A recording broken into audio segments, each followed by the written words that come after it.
Alright, so what you see on your screen is real, and it's actually going to be a playable character in Dragon Ball FighterZ, as it was announced and leaked due to V-Jump, which V-Jump will be official by the 21st, the 23rd, 20th, somewhere around that area.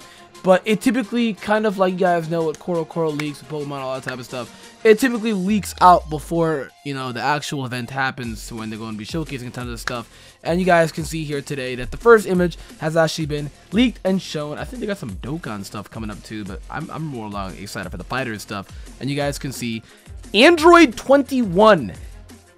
But like, she looks a lot different. It's more like a Majin Android 21 of some sort. If you guys are enjoying the video and you're excited for Fighterz, by all means, let me know by hitting that like button down below. See if we can get to 100 likes. Subscribe for different videos. We're going to be covering a lot of content and news. And by all means, let me know your thoughts in the comments down below. And what the fuck you think this is. It's very confusing.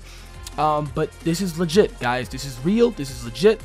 It's an actual character that's going to be playable in the game. Now, we all knew, or at least, you know, the higher up and not people, they all knew that Android 21 was going to be a playable character. And if you didn't know this, you're out of your mind, because everyone's all like, what's that last playable character going to be in Fighterz?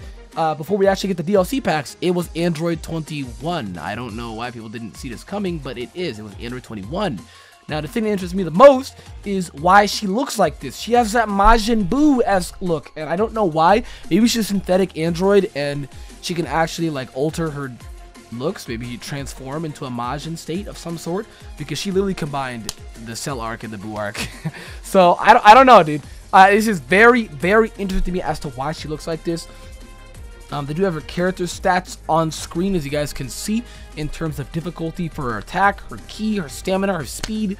It's not really quite translated, so I don't really know what it says. If I had a reference as to all the other stats, I probably could tell you guys, but there is no reference as like an actual, like, in the exact same line, and if there was, it would take a while to find. But essentially, you guys can see like how difficult she might be. She actually has some B stats, which has me a little concerned. That's the lowest I've seen out of any character in the game. Usually the lowest I've seen is like A stats, and I was like, okay, everyone seems to be a roughly balanced game, it seems like it's going to be. But then you have this character who's got some B stats, but do the double S stats actually correlate and help out with the B stats? And a lot of people said that the stats actually don't matter at all, and that's kind of true. At the end of the day, it depends on the player and how good that player is with the character. A really good player could pick up a really, like, one of the worst characters in the game and still do really well with him. Sure, there'd be some hindrances on the characters due to matchup preferences, but at the end of the day, like, they could still make that character look good. May not get the same, like, performance stats, but they can make that character look good. And I know that I've heard that common argument saying that's why the stats don't matter, which is true, but at the end of the day, too, you have to think about it. The stats do play a role as to what the character is capable of doing. Like, I know the player can make that character good if they can, you know, perform the mechanical skill to actually make that character look good. But at the end of the day too, the stats kind of do matter a little bit, not as much as you think, but a little bit. So it is really interesting to see that. You guys can see some super moves that she's actually using that you can see on screen. She seems like she has a chokehold thing, and she's squeezing Android 16's neck, and she just bursts a ki blast inside of his neck, which looks really demonic.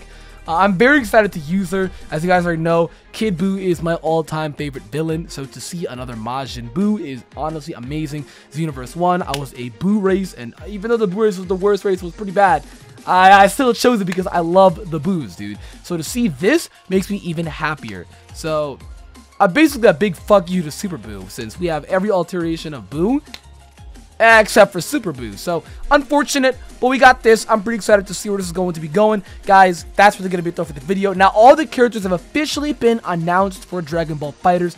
All the playable characters. This is the last one. I'm more along curious as to how she's going to get this form.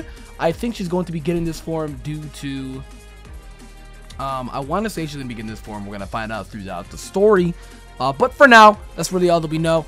I'm more excited as well for the DLC packs we're going to get. I think we'll get a movie pack of like Broly, Bardock, and Janemba. It would be pretty fucking cool. I don't know. Guys, you let me know which characters you'd love to see in this game. And if you're excited, open beta starts tonight at midnight. So be ready. I'm going to be streaming that shit. Twitch.tv/numbleezers.